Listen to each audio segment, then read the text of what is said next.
Hello, everyone, and welcome back to Millicraft, and welcome back to the Gray Box. In today's episode, we are going to go over 15 of my most favorite flooring designs, including carpets, tiles, mosaics, and all that fun stuff. So let's get started. In these 15 boxes holds all of the different kinds of my favorite flooring options. There's a lot more in here, and actually in some of these boxes there's multiple different flooring types. So let's get started like we always do in the back left-hand corner.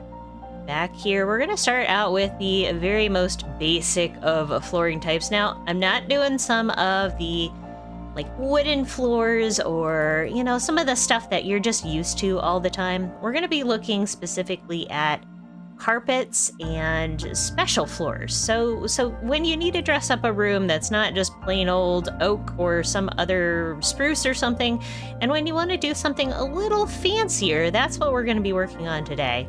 So our first one is carpet. And, honestly, I think we all do a lot with carpet. You put it down into the floor, you've got your carpets, maybe you just put the upper carpets in, and yeah, it's not too difficult whatsoever.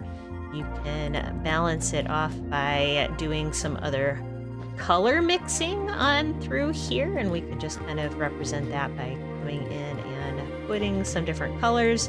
Obviously with carpets, you can also layer different depths. You can hide a lighting underneath these little carpet squares, and just have fun with it. You can make designs, you can make animal faces or hearts or flowers. One of my favorite ones that I do all the time in a lot of my builds are to build kind of like a flower pattern or a mosaic kind of flower pattern on the floor, and just play around, have fun with it. Fill out the room with some color. Now, adding on to it, we've already talked a little bit about layered carpet, but let's take a look at what you can do with more of a design. You can kind of mix and match things as you go. And what we mean by a lined carpet, we're meaning taking an area and actually lining the main design. And I like to use this a lot in a large room where I'm not really planning on putting anything in the middle. I'm not putting a dining room table. Maybe this is a hallway. Lined carpets are a lot of fun because you can kind of continue to build up on an existing idea that is already there. So if we have a main center point, a center focus, this lapis lazuli, for example, and we don't have many blue blocks in the game, so I wanted to highlight that a little bit. We can line it with other colors. So in this case, I'm doing it with the birchwood, and you've seen me do this before on the channel, usually with red for kind of a Christmassy thing, but as you can see, it kind of looks cool with the blue too.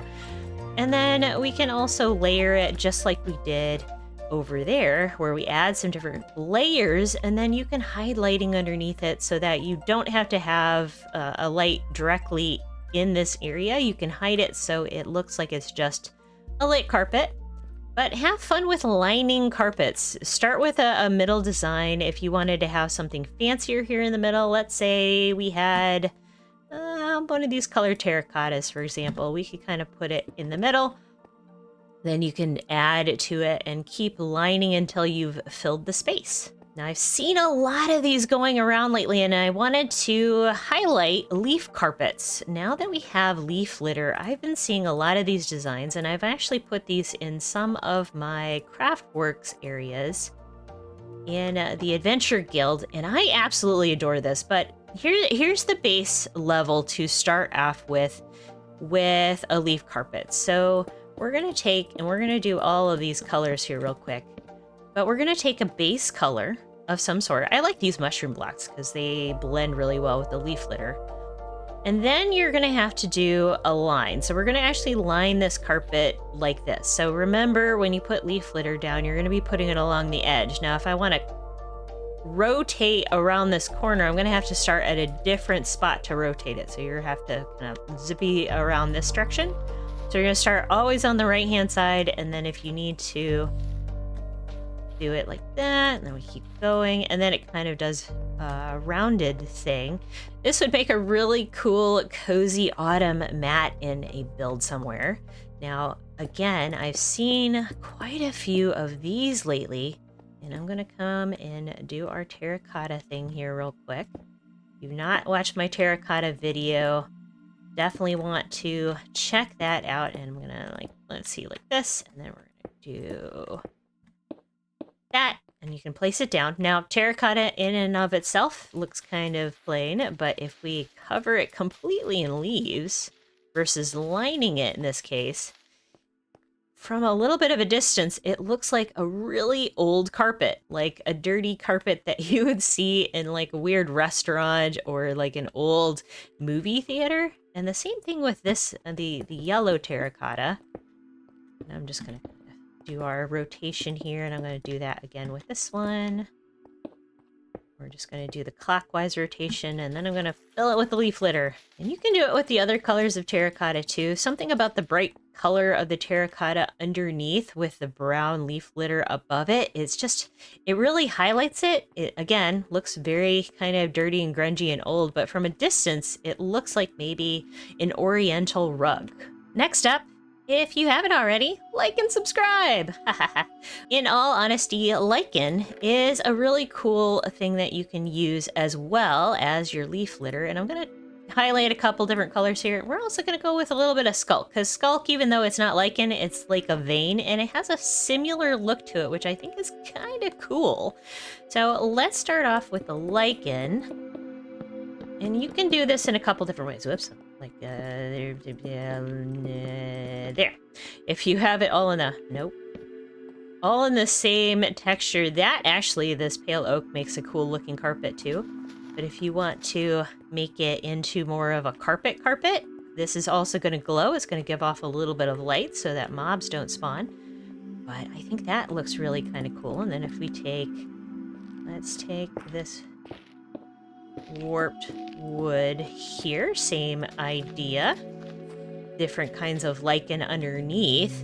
It really is bright, and you can do the same thing with the terracotta too, but the lichen is a little more subtle, but again gives off some light.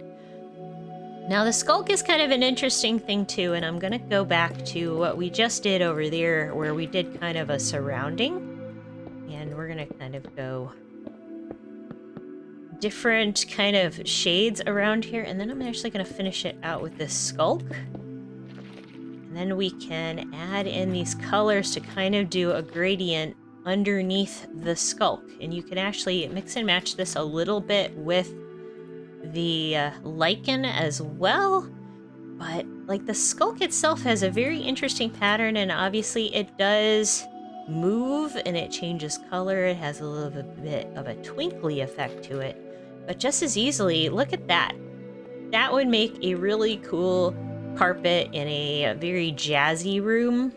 Hard to explain, but so, and you could even put this on the outside if you wanted it to sort of look like it had tassels.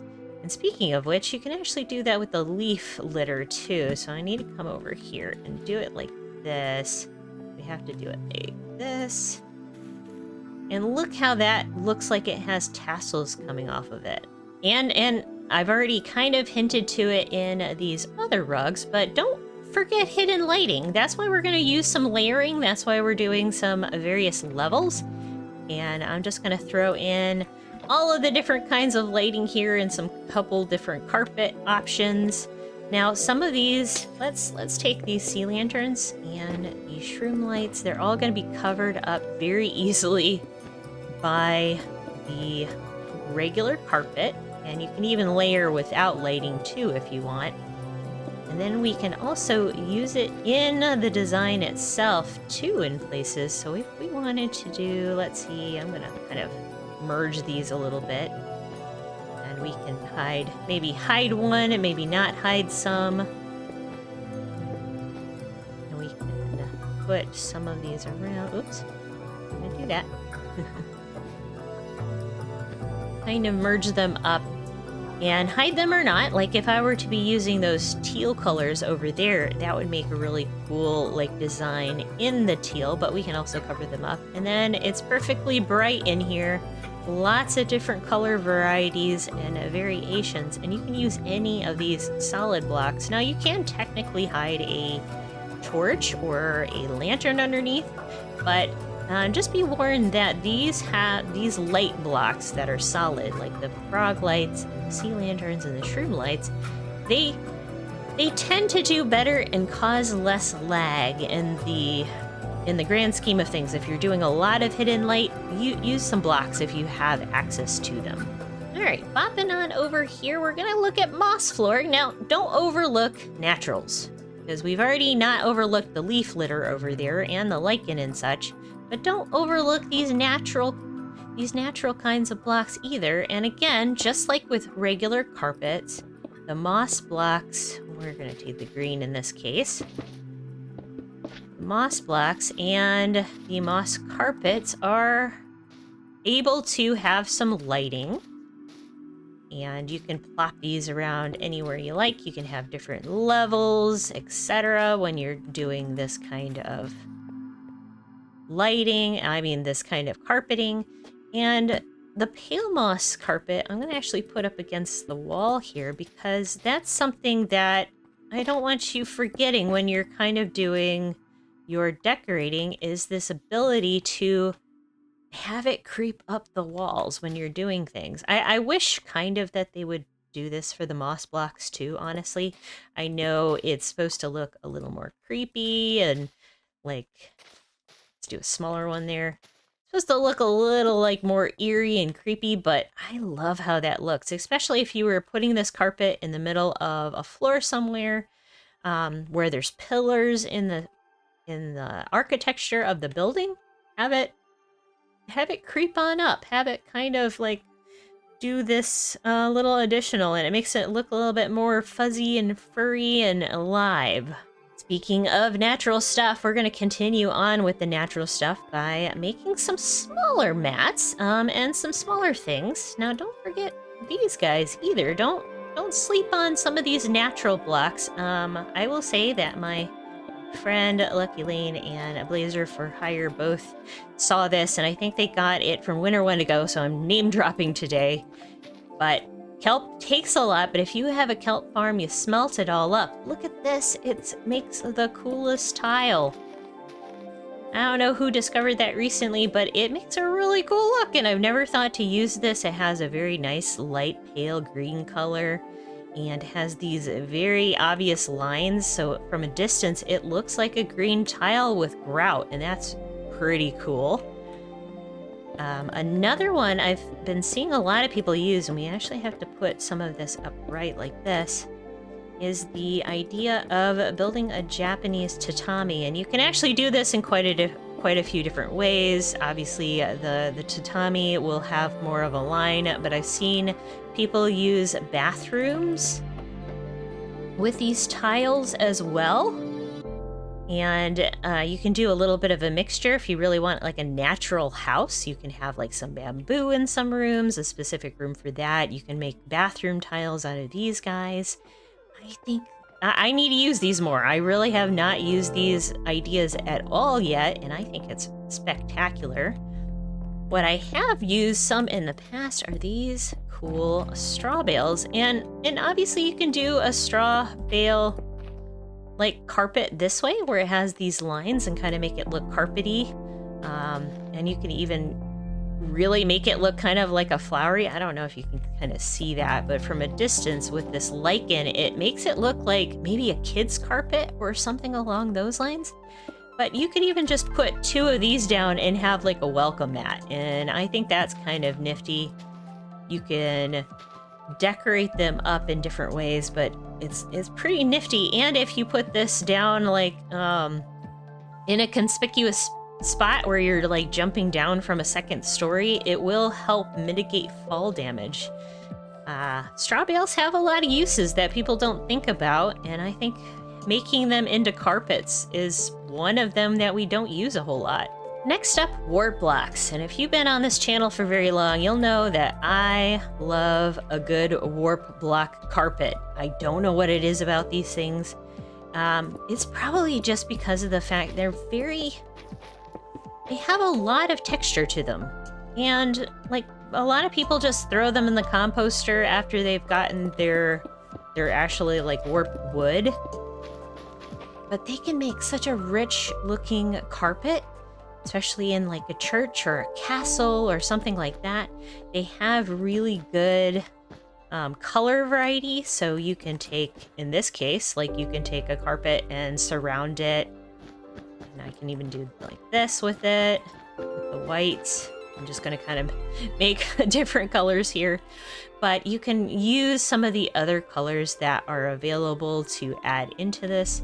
And I don't know, I just kind of really enjoy these color differences when it comes to the warp block. So don't discount these. These are good flooring. They have a good flooring use. If you don't have any other ideas for an area, try putting one of these buggers in. Mixing glazed terracottas. Now we've already done that a little bit over there. I've done a whole video on terracotta, so we're not going to go too far into this, but I do want you to remember that there's a lot of fun that you can do with these glazed terracottas, mixed up with other blocks. The black and red especially makes a really cool color combination when it comes to like black carpet. You can do a lot with the black stone mixed in with this. I've seen some of these warped nether blocks being added into it too. So use these as a center point, use them as an entire floor. Don't be afraid of using your terracottas and play around with them. They don't have to be in this like order like I'm putting down now.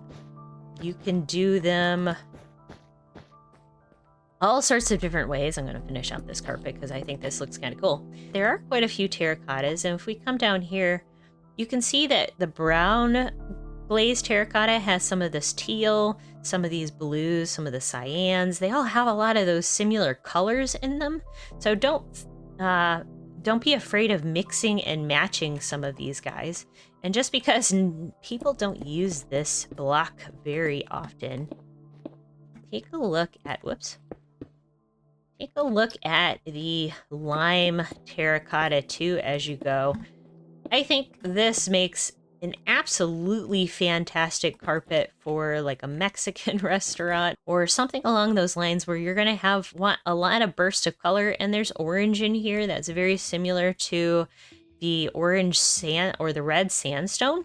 So mix and match your colors with it and make a very festive area with these terracottas. All right, I don't know who to credit for the fluffy carpet design. One thing that I love to see is the coral fans. Now, I hate killing on a survival world. I'm not a huge fan of like letting coral die. So in this case, we're going to show you a fluffy carpet two different ways. The one where you put the carpet down, you put the fluffy coral down, and this is the brain coral, and I'm using both brain coral to show you the difference between living and dead. But it makes a really cool fluffy carpet, super fluffy. So if you have it in front of a sofa or in the middle of a room, a 6-pack looks good. A 4-pack is okay. 6 or 8 looks really, really good. Now what I am going to do is show you also what it can look like in a living situation. So we're going to take half slabs so we can put water underneath them, and then let the fan stay alive in bright pink. Now you can do this with any of the other colors too. So if I came in and did some of, like, let's see, bubble coral fans too. It's going to be a slightly different texture of a carpet, but it looks just as cool. And again, like if I were to plop these down in here, they will eventually tick down to gray. Yep, right there. You can see that it has a slightly different texture to the carpet, but still it looks like a big fluffy shag carpet. So give it a shot. Try it out. See what you can do with this kind of design in a bedroom, a living room, or even maybe like an outdoor carpety area. All right, we are on the home stretch. I wanted to bring out a couple weirdos of different kinds of rooms that maybe you just don't know what to do for carpets. This first one is one I saw online, and I had to bring it out just because of the fact that, similar to the straw, path blocks have a really cool texture, and they have an inset, obviously. But I have seen a lot of people, if you are familiar with the backrooms meme or those backrooms, this makes a very creepy interior, very dead looking carpet against like walls that are kind of like off-white. It's weird, it's creepy, but it looks kind of good, and I wanted to point it out in this video just because it makes a cool carpet. Honestly, it makes a cool brown carpet, even though it's not carpet or fuzzy at all. Gilded Age I'm calling because I've seen, I think it was Impulse or some of the hermits are really great about mixing and matching all of the different, like, very textured blocks. And I wanted to call this one out because this is kind of cool, and you don't think about doing it with the gilded, the fancier blocks, but don't be afraid of it. Don't be afraid of using a whole bunch of different fancier colored blocks in your build to really make it stand out. And you get a lot of, and I'm going to say it again like I did in my last video, texture to it. But if you notice, like, all the texture in these are very much like cobble. So you have your golden blobs, your orangey blobs, and then little lesser golden blobs and brown blobs with the gilded black stone and the gold deep slate. But look at that as a floor texture. Could you imagine that in a big room, and then you just kind of like spread it out, and then you do that as a repeating pattern in a very large, like, dwarven hall? Don't be afraid of mixing and matching all of these like really crazy looking textured blocks that have a lot of blobbiness to them. They can do some pretty cool things together. Now, we've talked about more area carpets, but don't be afraid to use a runner. And now what I mean by a runner is a runner carpet, just so you know. So you have floor-to-floor carpeting, you have carpets, you have rugs, you have tiles, and then we have runners. And in interior design, a runner is going to stretch down a long corridor of a hall, or behind a sofa, or in front of a sofa, in front of a TV, table, something along those lines. But typically what happens with a runner is it's going to be very long. It's going to be longer than it is wide. And one thing that I like to do with runners in my hallways is give it a little bit of a repeating pattern or something along these lines. And I kind of pointed that out over here, where we can kind of just give it like, this could be considered a runner. It could be a little longer, but this could be considered a runner too. But then you can kind of put in some additional texturing to it, or some lichen, or something along those lines to kind of bring this pattern all together just down a hallway. I use this a lot when it comes down to hallway designs. We could also consider something along this line as a runner. And then we just kind of end it differently. Maybe we mix it up a little bit with the different colors. Just something to fill a space in an area where you didn't really expect to need anything. And I find that is kind of fun to do. And it's just something that you wouldn't normally, like in an area where you wouldn't normally have decorated. Now you have just the tiniest bit of decoration with a runner. We're going to go classic. We're going to go classic with some checkerboard designs. And I've picked out a few of the most popular checkerboards. A lot of people like to use these in bathrooms. They like to use them in kitchens. And I don't blame them. I like to use them as well. Standard kind of black and white checkerboard with the black stone and the quartz is always a good one. that is never, you can never go wrong with those kinds of designs. If you want it to be a little bit more beaten down and rough, you could do like a black stone and a diorite, or a granite and diorite like I have here. If you want it to be more of a smooth look, you could go with any of the concretes. You can go with, well, heck, you can go with any of the concretes, or you could go with these wood types, the stripped woods. You can do a checkerboard out of any 2 colors. Like any 2 colors you can make a checkerboard out of. Don't be afraid of it. And it doesn't have to be an entire floor either. It could be just like a tiled checkerboard carpet, like a single little area in the middle of a room, and still give you the same effect and give you just a little bit of color, a little bit of difference, and just to show that you put a little bit of extra effort into that build. All right, stone tiles. So again, we're kind of going back into this tile thing because we have a lot of tiles over on this side. I'm just going to pull out one weirdo because this is one that I have noticed people are starting to use a lot of these basalts and some of the lodestones and blast furnaces. If you are in a survival world or an SMP where you have access to a lot of iron, and I mean a lot of iron, don't be afraid of using these blocks, because normally we don't think about using them too much because they used to be so expensive. And if you've only started playing Minecraft recently, lodestones used to require a netherite ingot in order to create. Now it's just an iron ingot, so it's way cheaper to use. Yes, they are really pretty on the outside, so use them in walls and such too, but they have a very smooth look to their top surface, which I love. And so do blast furnaces. Again, another block that requires a lot of iron to build. But look at how cool that tile effect is. And if I extended this out even further, it would make a really cool floor. But just as like a centerpiece to a room, that is really cool. And it's functional. How cool is this? You go up and you can just blast furnace anything you want in the floor. You could hit your compass to one of these fellers, and you can come back to your house and it's all hidden in the floor. All right, last one of my favorite 15, and that's gonna be bathroom tiles. Like I said, we're doing carpets, we're doing tiles, we're doing all sorts of flooring. This one's gonna be a little different, and only because I love doing prismarine, and maybe you don't have access to a whole bunch of prismarine because you don't have an ocean monument, but honestly, like, it's worthwhile taking down an ocean monument.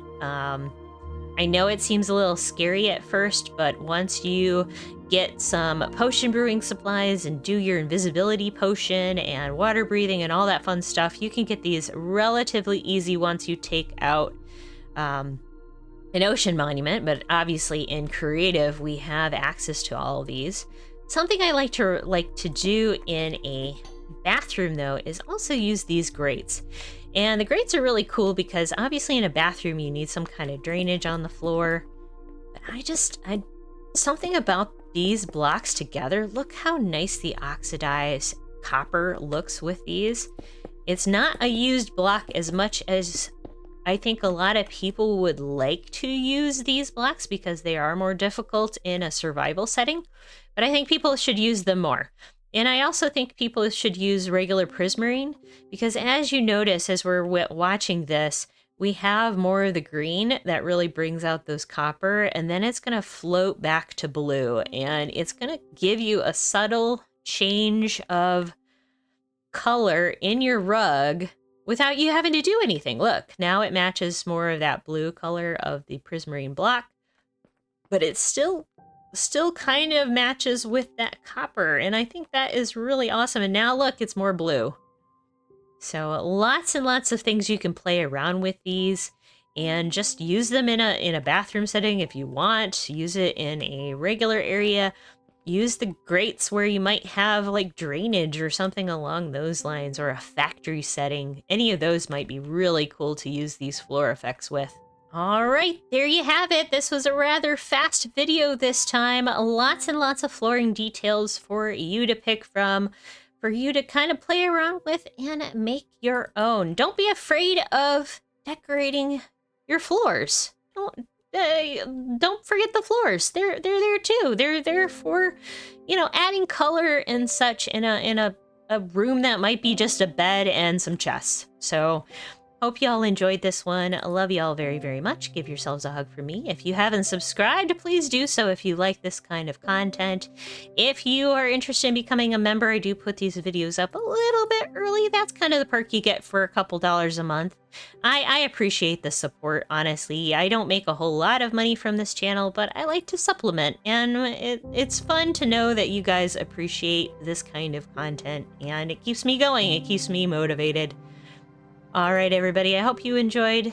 Let me know in the comments, too, if any of these are stuff that you like to use on a regular basis and you like to do these kinds of flooring techniques, or if there's other ones I may have missed. Let me know. If you like to share some of your builds in our Craft Horse Discord, where the link is below, I would love to see them. We have a Share Your Builds channel that I would love to see your builds, too. From the Gray Box, that'll be me, Millie. Have a great one. Bye, everyone.